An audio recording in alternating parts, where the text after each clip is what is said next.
memang bapak-bapak saudara, ada saya perhatikan ya di dalam beberapa pengajian, dalam beberapa ta'lim, ada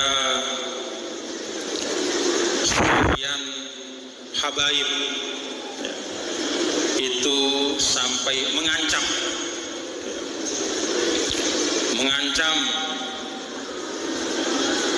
siapapun yang tidak mencintai habaib akan masuk neraka. Ada pengajian. Menurut saya tidak perlulah seperti itu ya.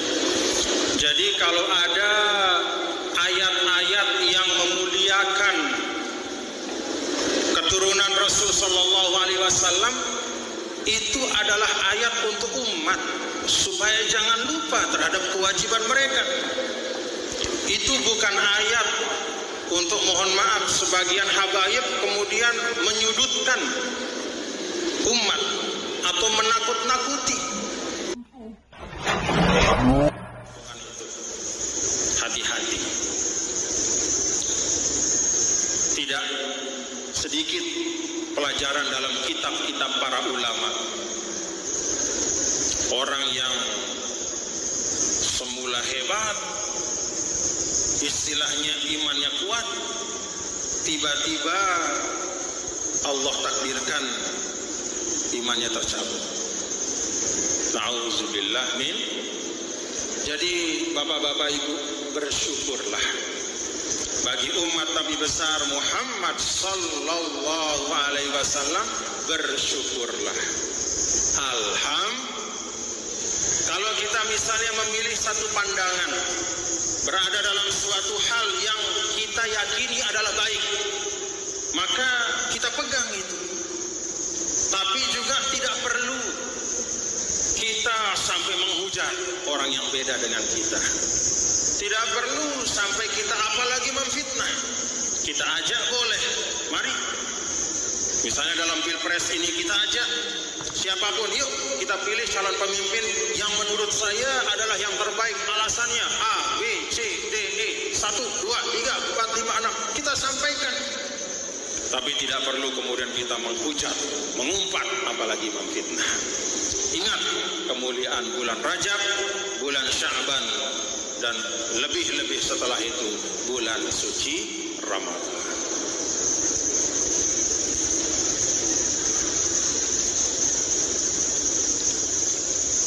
Bapak Ibu saudara sekalian,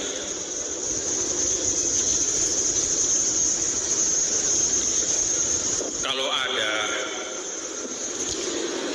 ini sudah menjadi pengetahuan umum, maka tiang sampaikan. Ada yang mengumpat misalnya, katakanlah mengumpat tiang, maka posisi tiang adalah menyerahkan kepada hukum yang berlaku.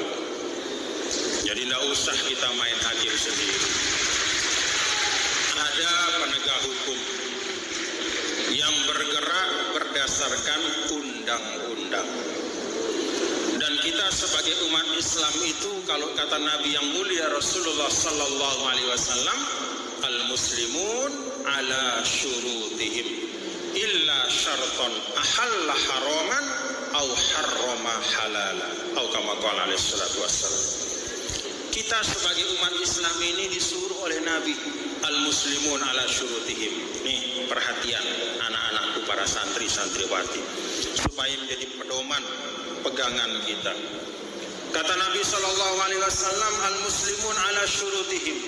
Orang-orang yang beriman itu terikat dengan apa yang mereka sepakati satu sama lain. Jadi kita sebagai umat Islam ketika tinggal di Indonesia, maka kita terikat dengan hukum Indonesia. Apa-apa kata undang-undang kita harus ikut, karena itu yang kita sepakati. Kalau undang-undang dasar kita sudah berbunyi, menyampaikan dalam, katakanlah dalam pasalnya, kemudian ada undang-undang, juga ada pasal, ada ayatnya, kita semua terikat. Bahkan gambaran sederhananya, cara kita berlalu lintas saja. Kalau memang sudah menjadi kesepakatan, sudah menjadi peraturan, lampu hijau jalan, lampu kuning hati-hati, lampu merah berhenti, laksanakan itu. Kita sebagai umat Islam diwajibkan oleh Nabi kita, Nabi besar Muhammad sallallahu alaihi wasallam, untuk menjaga kesepakatan bermasyarakat dan berbangsa. Jadi tidak boleh mengatakan, "Yuh, kan tidak ada lampu merah di Al-Quran, kan tidak ada lampu hijau, ini bid'ah. Kenapa kok saya berhenti sama jalan ditentukan sama lampu? Kan ini hak saya pakai jalan. Kan ini jalan dibuat dari pajak, saya juga bayar pajak. Kenapa saya harus berhenti gara-gara lampu?" Kalau saya semele-melengku, pokoknya saya mau jalan saja. Bapak Ibu, ada ratusan hal dalam kehidupan kita berbangsa bernegara yang tidak tertulis dalam Al-Quran, hadis, dan tidak ada di kitab-kitab para ulama. Karena belum ada lampu merah dulu zaman I'anatul Thalibin, zaman Kifayatul Akhyar, belum ada lampu merah. Memang tidak ada di kitab, memang tidak ada apalagi dalam Quran hadis, tetapi sesuai dengan prinsip-prinsip dan kaedah-kaedah yang diberikan oleh Allah dan Rasulullah sallallahu alaihi wasallam. Jadi sudah ada kaedahnya, termasuk kaedah itu yang disampaikan oleh Nabi tadi. Kalau sesuatu itu sudah kesepakatan, kita berbangsa, bernegara, bermasyarakat, maka kita terikat dengan kesepakatan itu. Masuk kita satu kampung, ada peraturan awik-awik, siapa saja tamu yang datang di tempat ini dalam 21 kali 24 jam harus ngelapor kepada kadus misalnya. Kalau sudah punya tamu, lapor enggak? Lapor enggak? Ibu-ibu lapor atau enggak? Kalau memang kesepakatannya begitu, kita lapor. Dan kalau kita melapor, kita niatkan melaksanakan kesepakatan dan peraturan, insya Allah itu menjadi ibadah dan pahala untuk kita. Kalau kita berhenti di perempatan ketika lampu merah dengan niat untuk melaksanakan peraturan agar semua terhindar dari mudarat dan bahaya, maka itu insya Allah menjadi ibadah.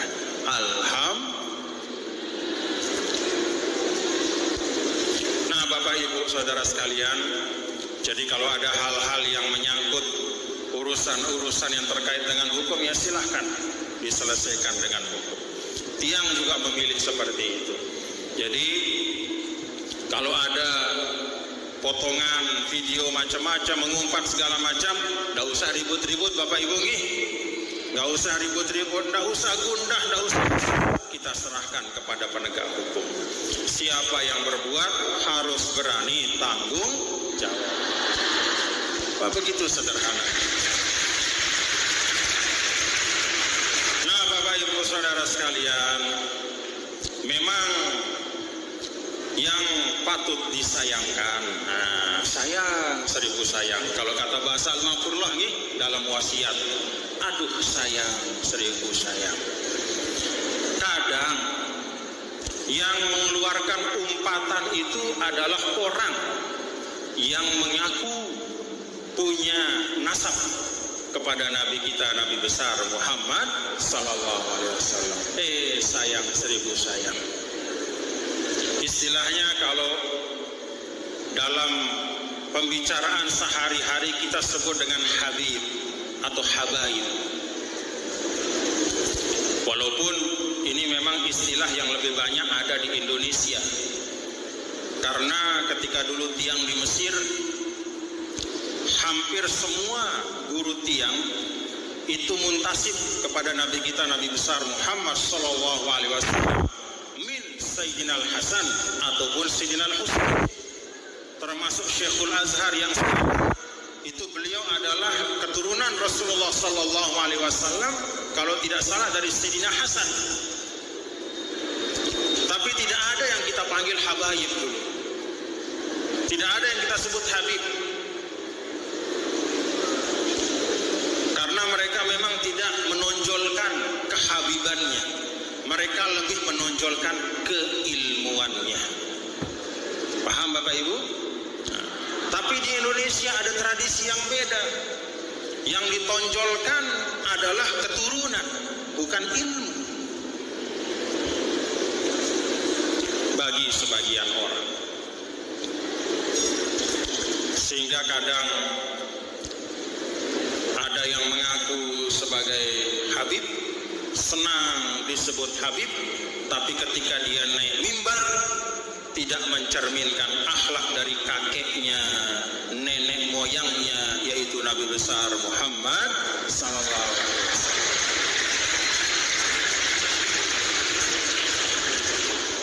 Nabi itu tidak pernah lam ub'as la'anan, tidak pernah melaknat siapapun. Yang ada doa. Yang ada doa. Apalagi untuk hal-hal kecil, hal-hal yang sifatnya perbedaan satu sama lain yang biasa-biasa tidak ada. Kalau sudah urusannya akidah, Nabi tegas.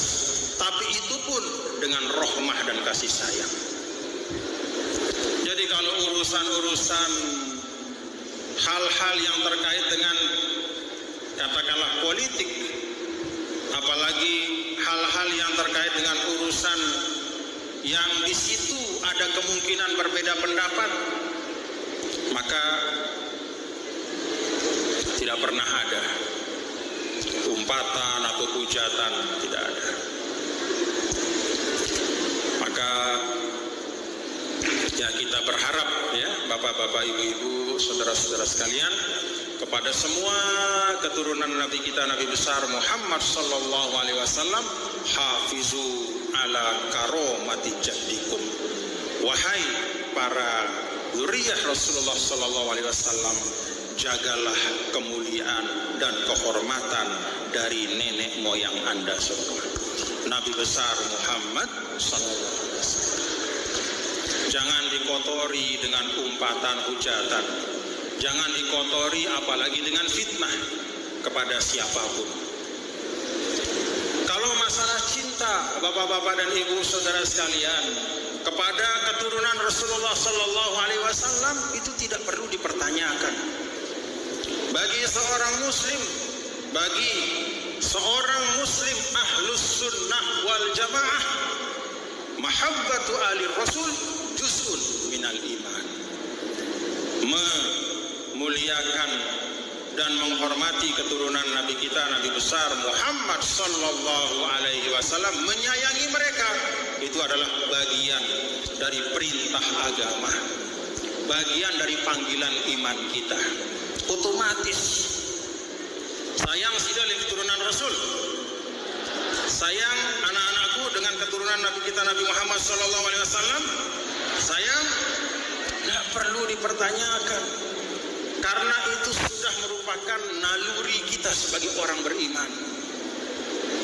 Kalau kata kalau kata Sayyidina Al-Imam Al-Muttalibi, Sayyidina Muhammad ibn Idris Asy-Syafi'i, ma min ni'matin wasalat ilaina, tidak ada satu nikmat yang sampai kepada kita illa wasababuhu Rasulullah sallallahu alaihi wasallam. Tidak ada suatu nikmat yang sampai kepada kita kecuali sebabnya itu adalah Nabi kita, Nabi besar Muhammad sallallahu alaihi wasallam. Mau nikmat apapun, nikmat iman Islam apapun, itu sebabnya Rasulullah sallallahu alaihi wasallam. Maka otomatis keturunannya pasti kita cintai.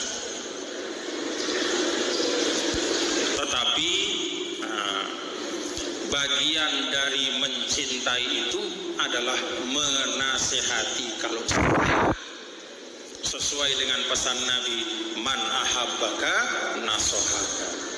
Jadi kalau kita mencintai seseorang, ya kita nasihati. Bukan berarti kalau kita cinta kepada seseorang, kalau dia salah kita biarkan. Kalau kita keliru, kalau dia keliru kita tutup mata, tidak.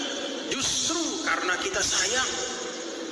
Maka seperti yang saya sampaikan tadi, wahai para keturunan Rasulullah SAW, junjungan kami Rasulullah SAW, mari jaga kemuliaan, jaga nama baik dari kakek Anda semua yang juga merupakan junjungan kami Nabi besar Muhammad SAW, yaitu dengan memberikan keteladanan yang baik kepada seluruh umat, memberikan contoh yang baik, baik itu berupa ucapan, baik itu ketika berada di atas mimbar, baik itu ketika menyampaikan dakwah Nabi besar Muhammad SAW, ataupun dalam sholat. Beri kami keteladanan itu, beri kami contoh yang baik, dan jangan menggunakan mimbar dakwah yang merupakan mimbar Rasul, mimbar kakek Anda semua. Jangan gunakan mimbar dakwah itu untuk mengumpat, menghujat, apalagi memfitnah siapapun.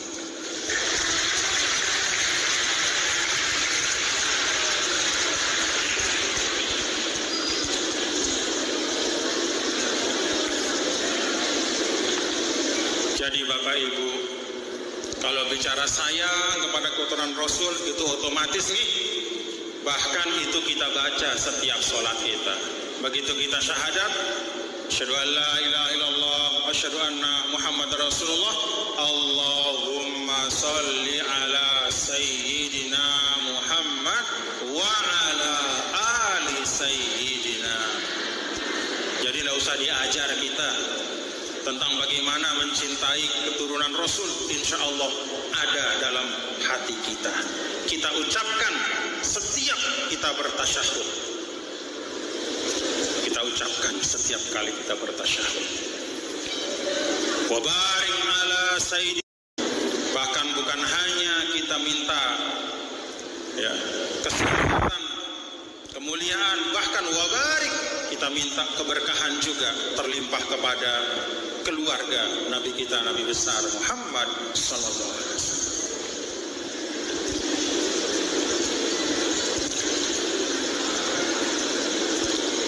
Memang Bapak-bapak saudara,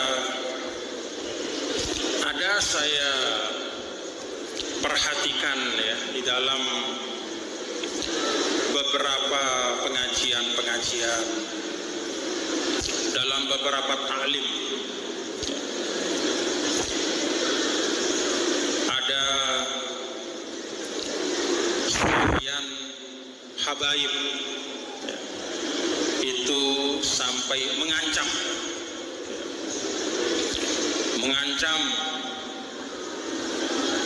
siapapun yang tidak mencintai habaib akan masuk neraka. Ada pengajian. Menurut saya tidak perlulah seperti itu ya. Jadi kalau ada ayat-ayat yang memuliakan keturunan Rasul sallallahu alaihi wasallam, itu adalah ayat untuk umat supaya jangan lupa terhadap kewajiban mereka. Itu bukan ayat untuk, mohon maaf, sebagian habaib kemudian menyudutkan umat atau menakut-nakuti. Misalnya ayat qul la as'alukum alaihi ajran illal mawaddata fil qurba. Ini ayat untuk siapa? Ini ayat bukan untuk habaib. Ini ayat untuk umat. Supaya apa? Supaya ingat pesan Allah melalui ayat ini, wahai umatku, katakanlah wahai Muhammad kepada semua umatku, aku tidak minta balasan, gaji, upah, honor atas dakwah ini. Yang aku minta dari kalian semua adalah berbuat baik dan menyayangi keturunanku. Ini ayat untuk siapa? Untuk umat, supaya ingat kewajiban.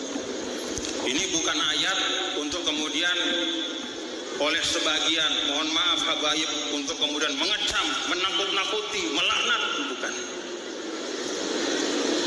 Sama seperti ayat mohon maaf, ya ayyuhalladzina amanu ati'ullaha wa ati'ur rasul wa ulil amri minkum. Ini ayat adalah untuk rakyat supaya ingat kewajibannya kepada pemimpin. Ini ayat bukan untuk pemimpin nakut-nakutin rakyat. Jadi kalau kita cari dalam Al-Quran, Al-Quran itu semua ayat-ayatnya adalah hidayah untuk manusia. Tetapi kalau kita cari dari Al-Quran itu, maka utamakan untuk mencari ayat-ayat yang terkait dengan kewajiban kita, supaya kita bisa tunaikan kewajiban kita itu dengan baik. Jadi bukan ayat yang terkait dengan hak kita.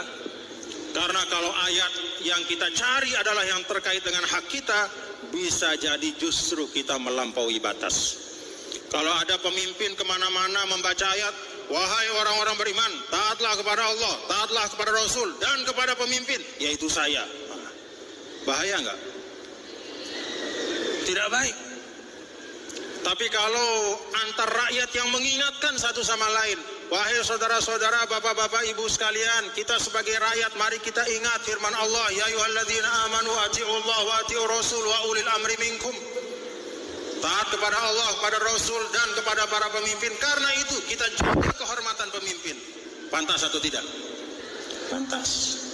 Karena memang ayat ini adalah tentang kewajiban rakyat kepada pemimpin. Lalu ayat untuk pemimpinnya mana? Baca ayat sebelumnya. Innallaha ya'murukum an tu'addul amanati ila ahliha wa idza hakamtum bainan nas an tahkumu bil adl. Innallaha ni'ma ya'izukum bih. Innallaha kana sami'an basira. Sesungguhnya Allah memerintahkan kalian, wahai para pemimpin, untuk menunaikan amanah kepada yang berhak dan untuk menegakkan keadilan di dalam kepemimpinan kalian. Itu ayat yang harusnya dibaca oleh pemimpin, karena itu kewajiban. Paham Bapak Ibu? Paham? Nah.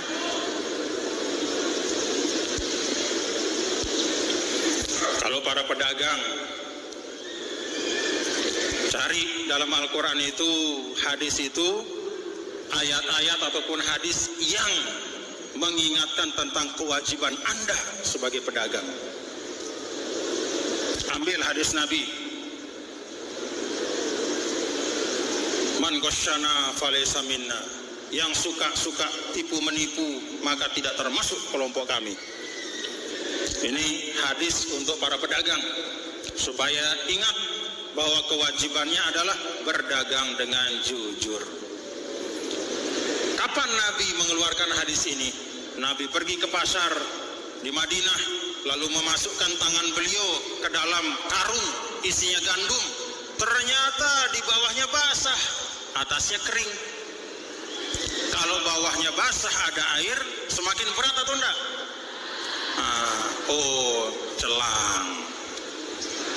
Celang. Jadi ditutupi gandum yang basah itu dengan gandum yang kering. Padahal kalau nanti ditimbang, bukan hanya gandum yang tertimbang, tapi air yang ada di dalam karung itu. Maka Nabi katakan, sei-sei si nipu, siapa yang curang, siapa yang curang, itu tidak termasuk kelompok kami. Itu ayat hadis untuk pedagang. Jangan yang dibaca hanya hadis yang pedagang itu nanti akan bersama Nabi, bersama orang-orang soleh. Jangan hanya itu, tapi mari perbanyak kepada kita semua, perbanyak untuk menelaah, belajar dari agama kita hal-hal yang menyangkut tentang kewajiban kita. Para ulama juga, jangan di mana-mana misalnya kita jadi tuan guru, ulama ceramah bahwa innal ulama warasatul anbiya. Lupa ada hadis yang lain. yang mengingatkan untuk menyampaikan amanah ilmu dengan baik. Innal ulama warasatul anbiya, itu hadis untuk umat supaya mereka kembali kepada para ulama. Bukan hadis untuk para ulama kemudian menyombongkan diri, saya pewaris Nabi. Bukan begitu. Paham Bapak Ibu? Jadi semua Al-Quran dan hadis itu ada tuntunannya, ada penggunaannya. Kalau kita salah pakai, salah ambil, yang terjadi bukanlah kefahaman tapi justru kesombongan.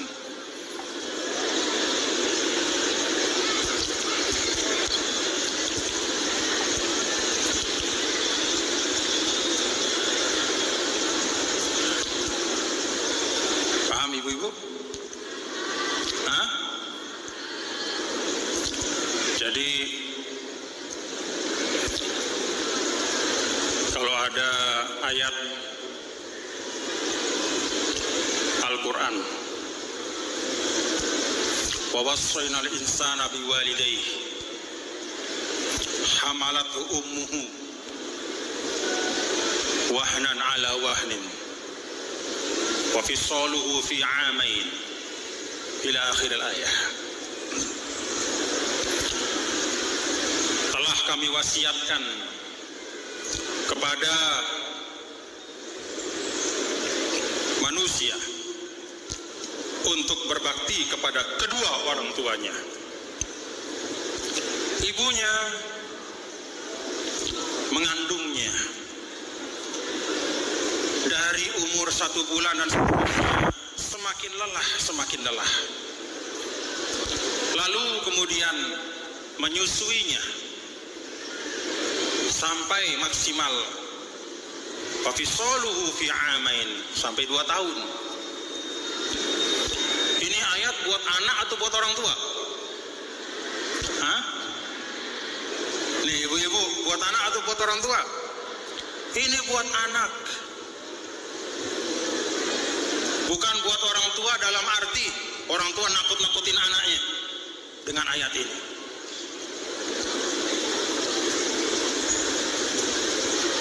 Ini ayat untuk anak supaya berbakti kepada kedua orang tuanya.